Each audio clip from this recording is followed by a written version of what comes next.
નમસ્કાર વિદ્યાર્થી મિત્રો, આપણે અભ્યાસ કરી રહ્યા છીએ ધોરણ 11 પ્રકરણ 1 સજીવ વિશ્વ વિશે.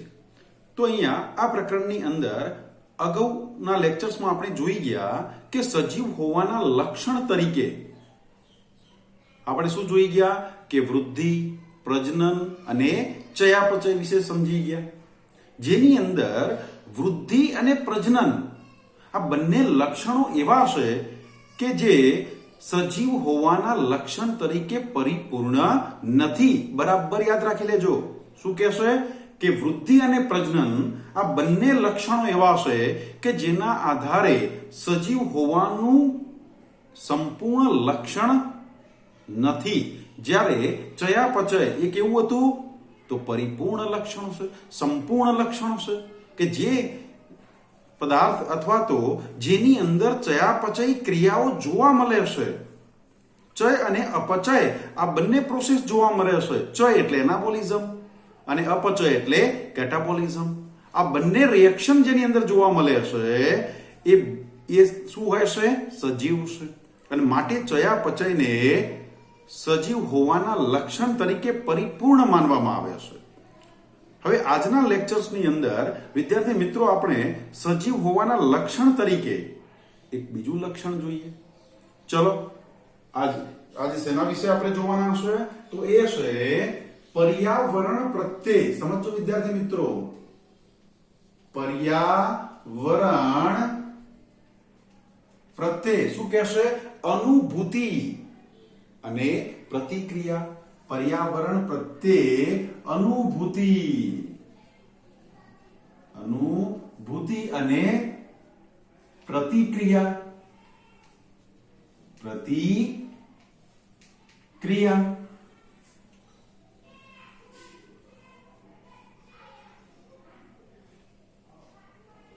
તો અહીંયા પર્યાવરણ પ્રત્યે અનુભૂતિ અને પ્રતિક્રિયાની આપણે વાત કરીએ છીએ તો અહીંયા શું કહેશે કે આ પર્યાવરણ પ્રત્યેની અનુભૂતિ અને પ્રતિક્રિયા, આ કોન્શિયસનેસની વાત ચાલે છે, એટલે કે ચેતનાની વાત ચાલે છે. કોની અંદર ચેતના જોવા મળે છે? ઓકે, તો અહીંયા શું કહેશે કે અનુભૂતિ અને પ્રતિક્રિયા એ દરેક સજીવની જ્યારે વાત કરીએ છીએ તો દરેક સજીવમાં જોવા મળતું સ્પષ્ટ, દેખીતું અને તાંત્રિક રીતે જટિલ લક્ષણ છે. આ લક્ષણ કેવું છે? તો કે દરેક સજીવનું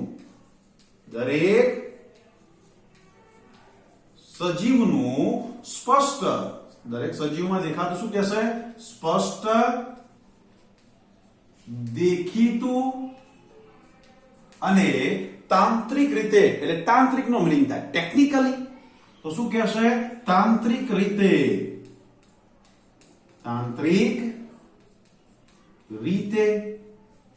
કેવું લક્ષણ છે? તો કે જટિલ લક્ષણ છે.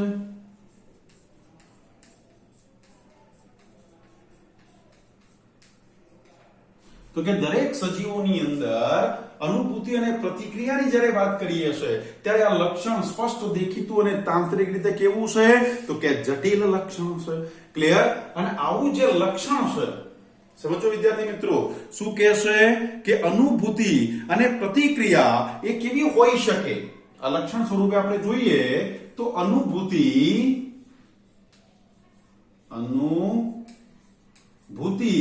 કે પ્રતિક્રિયાઓ જે છે એ પ્રતિક્રિયા કેવી હોઈ શકે? એ ભૌતિક પણ હોઈ શકે, રાસાયણિક પણ હોઈ શકે કે જૈવિક પણ હોઈ શકે.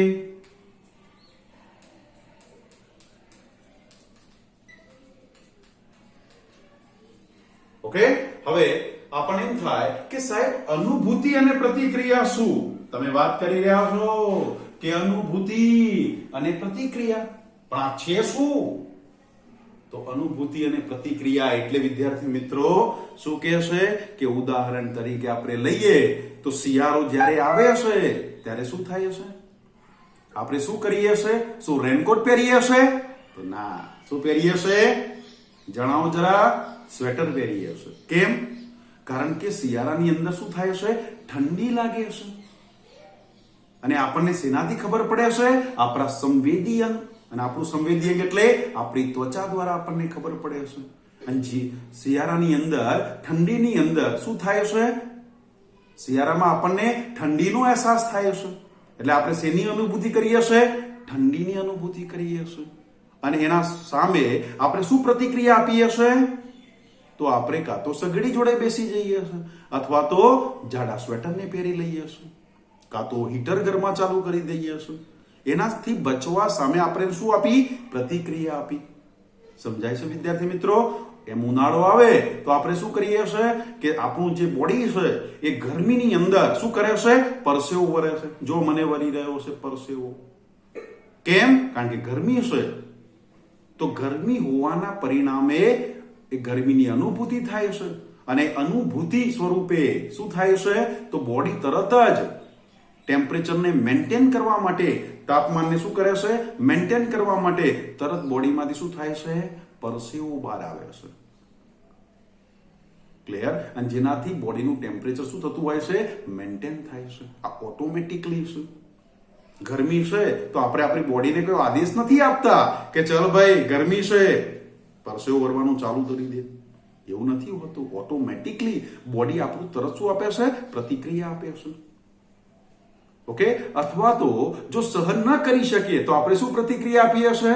તો વધારે ગરમી હોય અને હજુ જો સહન ના થાય તો તરત આપણે શું કરીએ છીએ? કાં તો વનસ્પતિના છાયામાં જતા રહીએ, અથવા તો ઘરમાં હોય તો પંખો કરી દઈએ, અથવા તો એસીનો સહારો લઈએ છીએ.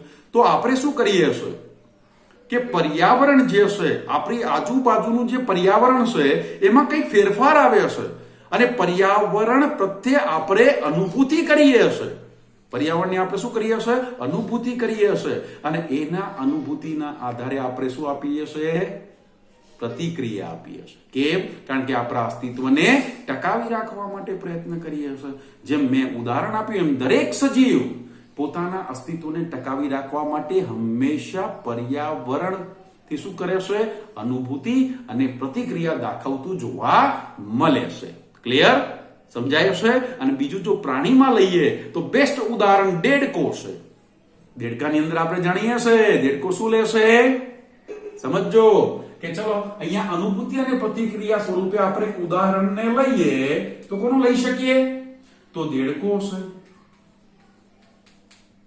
દેડકો શું કરે છે? તો તમને ખ્યાલ છે દેડકો બે પ્રકારની સમાધિ લે છે. એક સિદ્ધ સમાધિ અને બીજી ગ્રીષ્મ સમાધિ. સમજો, એક એવી ગ્રીષ્મ સમાધિ અને બીજી કેવી લેશે? શીત સમાધિ લેશે. સાંભળ્યું છે ક્યારે કે દેડકો પણ સમાધિ લેશે? તો દેડકો જે છે ઉનાળાની અંદર ગ્રીષ્મ સમાધિ ક્યારે લેશે? તો ઉનાળાની ઋતુમાં. અને શીત સમાધિ ક્યારે લેશે? તો કે શિયાળાની ઋતુમાં. જ્યારે ઠંડીનું પ્રમાણ વધી જાય છે ત્યારે દેડકો શું કરે છે? શીત સમાધિ લઈ લેશે. જમીનની અંદર અથવા તો કોઈ એવા પર્યાવરણ પરિસ્થિતિને આધીન એ છુપાઈ જાય છે કે જેના પરિણામે એ બદલાતા પર્યાવરણમાં શું થઈ શકે? ટકી શકે. એ પ્રતિક્રિયા આપે છે. પર્યાવરણને અનુભૂતિ અને પ્રતિક્રિયા કરે છે. એ જ પ્રમાણે ઉનાળાની અંદર ગરમીનું પ્રમાણ જ્યારે વધી જાય છે ત્યારે ગ્રીષ્મ સમાધિ દેડકો લે છે. એ ક્યાંક એવા વિસ્તારની અંદર જતો રહેશે કે જેના પરિણામે એને બાહ્ય પર્યાવરણીય જે પરિબળ છે, જે વધુ તાપમાન છે, ગરમી છે, એને અસર કરતી નથી. તો એને શું કરી દેડકાએ? અનુભૂતિ અને પ્રતિક્રિયા આપી. કોના પ્રત્યે? પર્યાવરણ પ્રત્યે. શું આપી? અનુભૂતિ અને પ્રતિક્રિયા આપી છે. ક્લિયર વિદ્યાર્થી મિત્રો? સમજાય છે? અને આવું કોના આધારે ખબર પડે છે? તો અનુભૂતિ અને પ્રતિક્રિયા એ સંવેદન અંગો. સંવેદન અંગો દરેક સજીવની અંદર જે અંગો છે એમાં કેટલાક અંગો સેન્સર તરીકે કામ કરે છે. અને મેં કીધું કે આપણા બોડીની અંદર જો વાત કરીએ તો સંવેદી અંગ તરીકે શું જોવા મળે છે? ચામડી, અથવા આપણે શું કહીએ છીએ? ત્વચા છે ને? ઓકે, સંવેદી અંગ તરીકે શું છે? ચામડી અથવા ત્વચા. તમે જરા ક્યારેક આવા કિસ્સા પણ જોયા હશે કે ક્યાંક ભૂલથી ગરમ વસ્તુને આપણો હાથ અડી જાય છે. જેમ કે ગરમ તપેલી હોય, દૂધ ગરમ કરવા મૂક્યું હોય અને આપણો ભૂલથી જો હાથ અડી જાય તો શું કરીએ છીએ? આપણે તપેલીને બરાબર એમને એમ પકડી રાખીએ છીએ? નથી રાખતા, તરત મૂકી દઈએ છીએ. શું થાય? ગરમ વસ્તુને અડતાની સાથે જ આપણો હાથ પાછો આવી જાય છે. શું થયું? ગરમ તપેલીને અડ્યા, ગરમીની અનુભૂતિ થઈ કે ગરમ લાગે છે, અનુભૂતિ થઈ અને તરત આપણે શું પ્રતિક્રિયા આપી? હા, તરત સ્પીડમાં પાછો ખેંચી લીધો. કરીએ છે ને? કાં તો રસ્તામાં ચાલતા ચાલતા જતા હોય અને ક્યાંક પગ આપણો કાંટા ઉપર પડી જાય તો શું એમના એમ કાંટા ઉપર બરાબર દબાવીને પગ રાખીએ છે? જેવો કાંટા ઉપર પગ આવે ને તરત આપણે ઝડપથી પગ ઉપાડી લઈએ છે. ઘણી વાર તો આઈસ્કા નીકળી જાય છે. બાપડે, શું થયું? સમજાય છે? તો એ શું થયું? આપણે એની અનુભૂતિ કરી અને એના આધારે આપણે શું આપી? પ્રતિક્રિયા આપીએ છીએ. ઓકે, એ જ પ્રમાણે બદલાતી પર્યાવરણીય પરિસ્થિતિ સામે શું થાય છે? તો કે સંવેદન અંગો છે. અને સંવેદન અંગો દ્વારા સજીવો શું કરે છે? અનુભૂતિ અને પ્રતિક્રિયા આપે છે. આનું ઉદાહરણ આપણે લખ્યું અહીંયા, ચામડી અથવા તો ત્વચા છે કે જેના દ્વારા શું કરીએ છે? આ સંવેદી અંગ છે. ક્લિયર? સમજાય છે બરાબર વિદ્યાર્થી મિત્રો? ઓકે, અને આપણે અહીંયા જોઈએ તો આવી કયા બાહ્ય પર્યાવરણીય પરિબળો છે? આપણે કીધું કે આપણે પર્યાવરણ પ્રત્યે અનુભૂતિ અને પ્રતિક્રિયા આપીએ છીએ, પણ એવા કયા બાહ્ય પર્યાવરણીય પરિબળો છે કે જેના પ્રત્યે સજીવો અનુભૂતિ અને પ્રતિક્રિયા કરે છે? તો કયા બાહ્ય પરિબળો છે? તો બાહ્ય પરિબળો કે કયા બાહ્ય પરિબળો પ્રત્યે સજીવો શું કરે છે? અનુભૂતિ અને પ્રતિક્રિયા દાખવે છે. તો એ છે તાપમાન,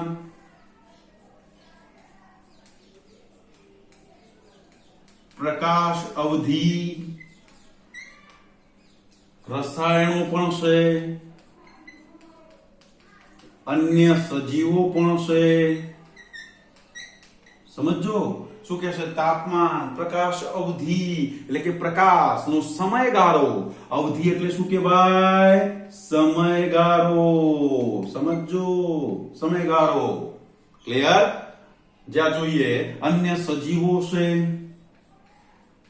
પાણી છે. તો આ બધા શું છે?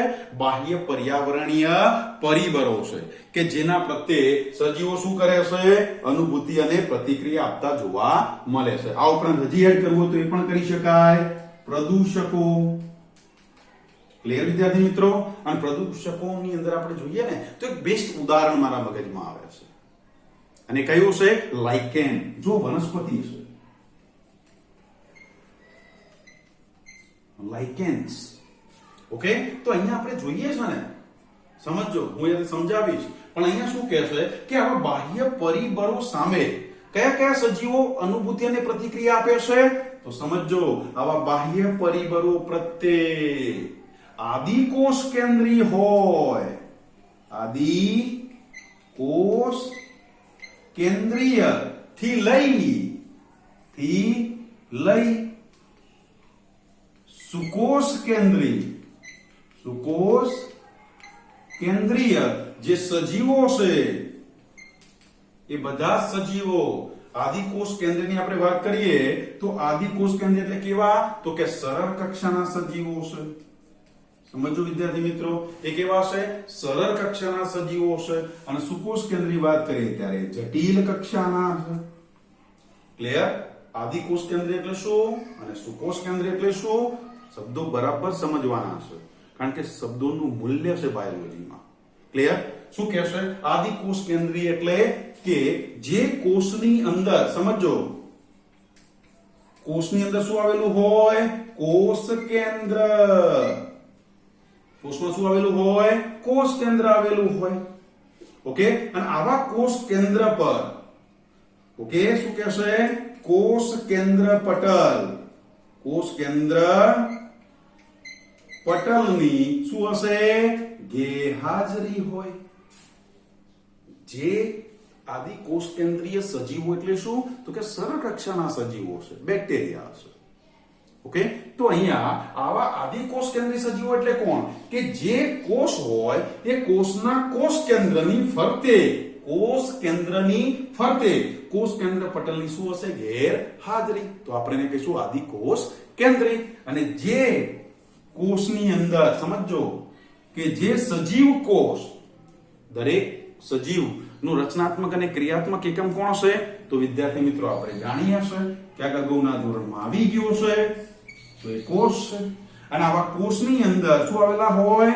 કોષ કેન્દ્ર છે. અને આવા કોષ કેન્દ્ર પર શું કહેશે? કોષ કેન્દ્ર પટલની શું હશે? હાજરી હશે. તો એને આપણે કહીશું સુકોષ કેન્દ્રી.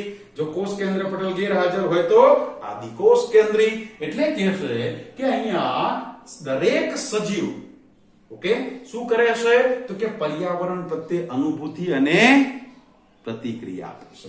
એ ચાહે આદિકોષ કેન્દ્રી બેક્ટેરિયા જ કેમ ના હોય કે સુકોષ કેન્દ્રી એટલે આપણે માનવ કેમ ના હોય. ઓકે, બધા જ સજીવો ટૂંકમાં લખીએ તો શું કહેશે? બધા જ સજીવો. આપણે અહીંયા લખ્યું સજીવો પણ શું કહેશે? બધા સજીવો જે શું કરે છે? પર્યાવરણ પ્રત્યે અનુભૂતિ અને પ્રતિક્રિયા દાખવતા જોવા મળે છે. ઓકે, એટલે કે જટિલ સજીવની અંદર વાત કરીએ તો વનસ્પતિઓ પણ આવી જાય અને પ્રાણીઓ પણ આવી જાય. ઓકે, ઉચ્ચ કક્ષાની વનસ્પતિ અને પ્રાણીઓ પણ કે જે સુકોષ કેન્દ્રી છે એ બધા શું કરે છે? તો પર્યાવરણ પ્રત્યે અનુભૂતિ અને પ્રતિક્રિયા દાખવે છે. ચલો ઉદાહરણને લઈએ. હવે પ્રાણીની જ્યારે વાત કરીએ છે ત્યારે મેં બે ઉદાહરણ આપ્યા. એક આપણે પોતે માનવનું આપ્યું, સાથે સાથે બીજું જો આપીએ તો આપણે કોનું આપ્યું? દેડકાનું આપી દીધું. ક્લિયર? પણ સાહેબ વનસ્પતિ, ચલો વનસ્પતિને પણ જોઈએ. એ પણ કેવી રીતે પર્યાવરણ પ્રત્યે અનુભૂતિ અને પ્રતિક્રિયા આપે છે? સમજો કે લાઇકેન છે. જો અમે ઉદાહરણ લખ્યું લાઇકેન, તો લાઇકેન શું કરે છે? તો લાઇકેન ને કહેવાય છે એ બેસ્ટ ઇન્ડિકેટર છે. કોની? પ્રદૂષણની. સમજો શું કે છે? બેસ્ટ ઇન્ડિકેટર તરીકે કોણ છે? લાઇકેન છે. લાઇકેન શું કહે છે? યાદ રાખવાનું છે વિદ્યાર્થી મિત્રો. Best indicator. બેસ્ટ ઇન્ડિકેટર છે કોની? પોલ્યુશનની, પ્રદૂષણની. પ્રદૂષણ નું બેસ્ટ ઇન્ડિકેટર તરીકે કોણ છે? તો કે લાઇકેન છે.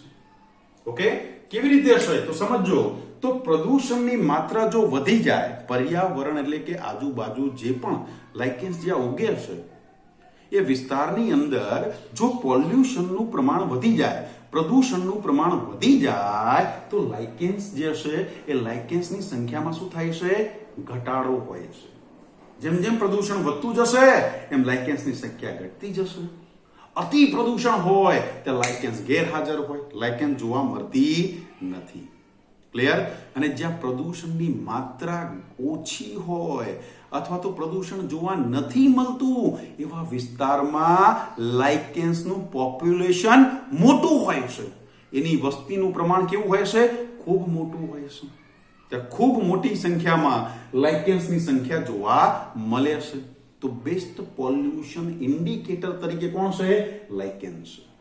આવું કેમ બન્યું? તો એને પર્યાવરણ પ્રત્યે શું આપી છે? પ્રતિક્રિયા આપી છે. ક્લિયર? ચલો એ જ પ્રમાણે બીજું વનસ્પતિનું જો વાત કરીએ તો એ છે પ્રકાશ અવધિકાળ. સમજો પ્રકાશ અવધિ એટલે પ્રકાશનો સમયગાળો. અને આપણને ખ્યાલ છે કે ઋતુઓ સંવર્ધિત જો વાત કરીએ, કોની વાત કરે છે? ઋતુ સંવર્ધિત. ઋતુ સંવર્ધિત. ઓકે, ઋતુ સંવર્ધિત જો વાત કરીએ તો શિયાળો, ઉનાળો અને ચોમાસું 3 પ્રકારની ઋતુ છે કે નહીં વિદ્યાર્થી મિત્રો? તો એની અંદર આપણે જોઈએ છે કે ઋતુની અંદર જોઈએ તો શિયાળામાં પ્રકાશ કેવો હોય છે? ટૂંકા ગાળાનો, કારણ કે દિવસ ટૂંકો છે અને રાત્રિ લાંબી હોય છે. જ્યારે ઉનાળાની અંદર પ્રકાશ લાંબા સમય માટે હોય છે અને રાત્રિ કેવી હોય છે? ટૂંકી હોય છે. ક્લિયર? તો આવા સંજોગોની અંદર પ્રકાશની અસર કોના ઉપર થાય છે? વનસ્પતિ પર પણ થતી હોય છે. શું થાય છે? વનસ્પતિ પર પણ થાય છે. ક્લિયર? તો એની અંદર આપણે જોઈએ તો શું કહેશે? ઋતુ સંવર્ધિત એટલે કે વનસ્પતિની અંદર શું થાય છે? પુષ્પોદ્ભવ. ઋતુ આધારિત એની અંદર શું જોવા મળે છે? પુષ્પોદ્ભવ જોવા મળે છે. અને પુષ્પોદ્ભવ એટલે આપણે શું કહીશું? વનસ્પતિની અંદર કયો ભાગ, કઈ રચના કહેવાય? એ પ્રજનન કહેવાય. પુષ્પોદ્ભવ થવો એ વનસ્પતિનો કયો ભાગ છે? પ્રજનન અંગ છે. ક્લિયર? તો ઋતુ સંવર્ધિત આપણે જોઈએ તો કેટલીક વનસ્પતિની અંદર શિયાળાની અંદર પુષ્પો આવે છે, કેટલાકમાં ઉનાળામાં આવતા હોય છે. આવું બને છે. અને આવું બને છે માટે આપણે સિઝનલી ફ્રૂટ ખાતા હોઈએ છીએ. કહીએ છે ને, ઋતુ આધારિત આપણને ફળ ફળાદી ખાવા મળે છે, શાકભાજી ખાવા મળે છે. એનું કારણ શું? કારણ કે પ્રકાશ અવધિકારની અસર કોના ઉપર થાય છે? વનસ્પતિના પુષ્પોદ્ભવ થાય છે, એની પ્રજનન પર અસર થતી હોય છે. ક્લિયર? અને બેસ્ટ ઉદાહરણ શું થઈ ગયું કે આપણે સિઝનલી ફ્રૂટ કે શાકભાજી ખાઈએ છે. ક્લિયર? તો એની અસર કોની થઈ? તો પ્રકાશની થઈ છે. ઓકે? સાથે સાથે જોતા હોય તો પર્યાવરણની અંદર આપણે જોઈએ કે મોટા ભાગની વનસ્પતિના બીજનું અંકુરણ ક્યારે થાય છે? તો કે ચોમાસાની ઋતુ દરમિયાન થાય છે કે નહીં વિદ્યાર્થી મિત્રો? આપણે જોઈએ છે કે વરસાદ પડે, ઉનાળાનો અંત હોય, એક હોય ત્યારે આપણે જ્યારે ખુલ્લા મેદાની વિસ્તારોમાં જઈએ તો શું હોય છે? એકલી ધૂળ ઉડતી હોય છે ને. પણ જ્યારે વરસાદ પડે અને થોડાક દિવસ પછી આપણે જઈએ તો કેવા નાના નાના નાના લીલા રંગના નાના નાના છોડ, પેલું ઘાસ બહાર આવી જાય છે અને એવું લાગે છે કે એ જે ધૂળની ડમરીઓ કેટલાક દિવસ પહેલા ઉડતી હતી એ હવે લીલી ચાદરથી છવાઈ જાય છે. તો આ શું થયું? પર્યાવરણ પ્રત્યે શું થયું? અનુભૂતિ અને એને શું કરી? પ્રતિક્રિયા આપી. કે બીજના બીજાંકુરણની જે પ્રોસેસ છે એ પણ કોના આધારે છે? બાહ્ય પરિબળો એના ઉપર અસર કરતા જોવા મળે છે. ક્લિયર વિદ્યાર્થી મિત્રો? સમજાય છે બરોબર? ઓકે? તો આ બધા શું છે કે બાહ્ય પરિબળો છે. જે બાહ્ય પર્યાવરણીય પરિબળો પ્રત્યે સજીવો શું આપે છે? અનુભૂતિ કરે છે અને એની સામે પ્રતિક્રિયા આપે છે. એને કહેશે કોન્શિયસનેસ. શું કહેશે? કોન્શિયસનેસ કહેશે. ક્લિયર? ચાલો હવે જોઈએ તો શું કહેશે કે આના આધારે દરેક સજીવની અંદર રસાયણો જે છે એ રસાયણનું પ્રવેશનું શું થતું હોય છે? સંચાલન થતું હોય છે. ઓકે? એના આધારે મેં કીધું આપણને પરસેવો વળે છે, તો એ પ્રમાણે આપણી બોડીની અંદર એવી રાસાયણિક પ્રક્રિયાઓ થતી હોય છે. ક્લિયર? ઠંડી વાય છે ત્યારે આપણે શરીર ધ્રુજે છે તો ટકી રહેવા માટે આપણી શરીરની અંદર એનર્જી પેદા કરવી પડે છે, ઉષ્મા પેદા કરવી પડે છે. તો જ આપણે ગરમી સામે, ઠંડી સામે શું મળે? રક્ષણ મળે. આપણી બોડી વાઇબ્રેટ કરે છે અને એ સમયે એ પ્રમાણે રસાયણો નિર્માણ પણ પામતા હોય છે. ઓકે? ચલો, અને જે આ સજીવોની અંદર આપણે પર્યાવરણ પ્રત્યે અનુભૂતિ અને પ્રતિક્રિયાની વાત કરતા હોય તો બધા સજીવો પૈકી મનુષ્ય જે છે ને એની અંદર સેલ્ફ કોન્શિયસનેસ જોવા મળે છે. સેલ્ફ કોન્શિયસનેસ જોવા મળે છે. ઓકે? થોડો વર્ડ થોડું બોલવામાં કે ને સ હોય ને, સ બોલવામાં ઘણી વાર પ્રોબ્લેમ થતો હોય. ચલો જવા દઈએ, એ કોઈ મોટી વાત નથી. પણ આપણે અહીંયા જોઈએ તો બધા સજીવો પૈકી માનવની જ્યારે વાત કરીએ છે ત્યારે માનવ એ શું કહેશે? એકમાત્ર સજીવ છે કે જે આપમેળે જાગૃત હોય છે. સમજો હા, માનવ, બધા સજીવો પૈકી માનવ એકમાત્ર સજીવ છે જે આપમેળે શું હોય છે? અવેર હોય છે.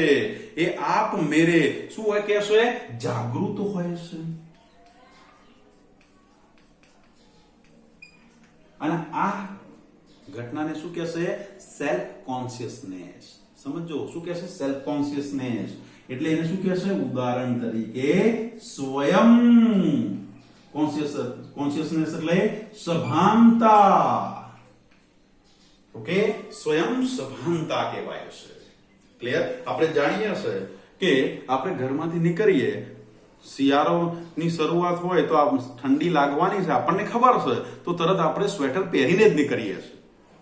એટલે બહાર ગયા પછી આપણને લાગે કે હા ઠંડી લાગે છે, પછી પાછા ઘેરે આવીને સ્વેટર પહેરવા આવતા નથી. એવું લાગે કે બહાર વરસાદ આવે એવું છે તો આપણે તરત જોડે છત્રી અથવા રેનકોટ લઈને પહેરીને નીકળીએ છીએ, જોડે રાખીએ છીએ. ખ્યાલ આવ્યો? સ્વયં અવેરનેસ છે, સેલ્ફ અવેરનેસ કહેવાય જેને. ઓકે, સ્વયં સભાનતા છે. અને પરિણામે આપણે આના આધારે કહી શકીએ કે આથી સભાનતા એ દરેક સજીવનું, સમજો, આથી સભાનતા એ દરેક સજીવનું શું છે? પરિપૂર્ણ લક્ષણ છે, અથવા આપણે લખીએ સંપૂર્ણ લક્ષણ છે. આવું કેમ કહી શકાય? બરાબર સમજો. આથી સભાનતા એ શું કહે છે? દરેક સજીવનું સંપૂર્ણ લક્ષણ છે. કારણ કે નિર્જીવ પદાર્થોમાં સેલ્ફ અવેરનેસ કે સેલ્ફ કોન્શિયસનેસ જોવા મળતી નથી. એ પર્યાવરણ પ્રત્યે જાગૃત કે એના સામે સભાનતા દર્શાવતા નથી. કોણ? તો કે નિર્જીવ. ઓકે, આ જે સભાનતા છે એ માત્ર સજીવોમાં જ જોવા મળે છે, પણ નિર્જીવમાં, સમજો, નિર્જીવ પદાર્થોમાં અથવા નિર્જીવ રચનાઓ એ જાગૃત કે સભાનતા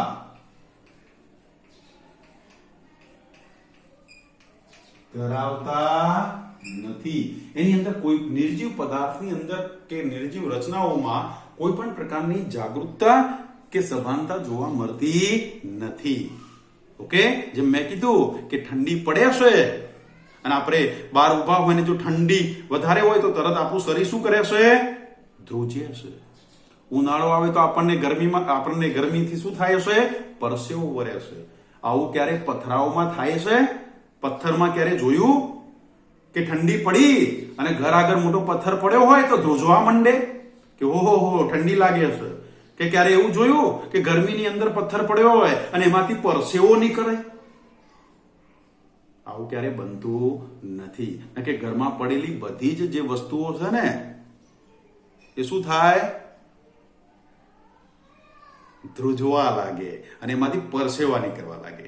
પણ નિર્જીવ પદાર્થમાં આવી કોઈ પણ પ્રકારની અવેરનેસ કે સેલ્ફ કોન્શિયસનેસ જોવા મળતી નથી. ક્લિયર વિદ્યાર્થી મિત્રો? સમજાય છે? બરાબર કમ્પ્લીટ સમજાય છે, મને તો એવું લાગી ગયું છે. સમજાય છે ને? ઓકે, તો આ શું આપણે ભણી ગયા? પર્યાવરણ પ્રત્યે અનુભૂતિ અને પ્રતિક્રિયા વિશે સરસ રીતે સમજી ચૂક્યા છે. અને માટે આ બીજું લક્ષણ આવ્યું, કયું? તો એક તો હતું ચયાપચય અને બીજું આવ્યું પર્યાવરણ પ્રત્યે અનુભૂતિ અને પ્રતિક્રિયા. આ બંને કેવા છે? સજીવ હોવાના લક્ષણ તરીકે પરિપૂર્ણ છે. ક્લિયર? ઓકે, હા, પણ માનવની અંદર જ્યારે આપણે જોઈએ છે તો કોઈ એવો પણ કિસ્સો છે કે જેની અંદર જોઈએ કે દવાખાનું હોય, હોસ્પિટલની અંદર કોઈ મૂર્છામાં પડેલો વ્યક્તિ છે. મૂર્છા એટલે આપણે કહીએ છીએ કે ભાઈ કોમામાં જતા રહ્યા છે. શેમાં ગયા છે? કોમામાં છે. તો એવો વ્યક્તિ કેવી રીતે હોય છે? તો એના ફેફસા અને હૃદય એ મશીનને આધારે કાર્ય કરતા હોય છે. એ મશીન દ્વારા એને શું કરવામાં આવે છે? એને કાર્ય કરવા દેવામાં આવે છે. ઓકે, પણ એનું જ્યારે મગજ જોઈએ ને ત્યારે અચેતન હોય છે. સમજો વિદ્યાર્થી મિત્રો, માનવની જ્યારે બાબતમાં વાત કરીએ છીએ તો પેલો મૂર્છામાં કે કોમામાં પડેલો વ્યક્તિ હોય એનું હૃદય અને ફેફસા કોના દ્વારા ચલાવવામાં આવ્યો છે? તો મશીન દ્વારા ચલાવવામાં આવ્યો છે. ક્લિયર? પરંતુ એનું મગજ હોય એ કેવું હોય છે? અચેતન હોય છે. અને આવા વ્યક્તિ ક્યારે જે સામાન્ય જીવનમાં પાછા આવતા નથી પણ હોતા. તો આવા જે વ્યક્તિઓ છે એ વ્યક્તિ કે જેને તમે જઈને આવો મૂર્છામાં પડેલો કે પછી કોમામાં ગયેલો જે વ્યક્તિ છે એને જઈને તમે ચૂંટલી ભરશો કે એને સોય ભોકી દેશો, સમજાય છે કે એને ગરમ વસ્તુ એને અડાડશો તો એને કોઈ ખબર પડતી નથી, કારણ કે અચેતન મન એનું શું હોય છે? મગજ હોય છે. અને એવા વ્યક્તિ જે મૂર્છામાં પડ્યો છે એની અંદર કોઈ પણ પ્રકારની જાગૃતતા એટલે કે એની અંદર અનુભૂતિ કે પ્રતિક્રિયા જેવું કશું જોવા મળતું નથી. પેલો મૂર્છામાં પડેલો વ્યક્તિ હોય એને તમે એક લાફો મારો કે ધોકો મારો, ખ્યાલ આવ્યો? તમે એને લાફો મારી દો તો એ ઊભો થઈને ક્યારે તમને 2 લાફા મારવા આવતો નથી. સમજાય છે? તો એવો જે વ્યક્તિ છે એને હવે નિર્જીવ ગણવો કે સજીવ ગણવો એ પણ એક પ્રશ્ન છે. ક્લિયર? પણ અહીંયા જ્યારે પ્રતિક્રિયા કે અનુભૂતિની આપણે વાત કરીએ છીએ તો આ લક્ષણ એ સજીવ હોવાના શું કહેશે? સંપૂર્ણ લક્ષણ તરીકે સ્વીકારી શકાય છે. ક્લિયર વિદ્યાર્થી મિત્રો? અહીંયા સુધી રાખીશું. ફરી મળીશું એક નવા ટોપિક સાથે. Thank you.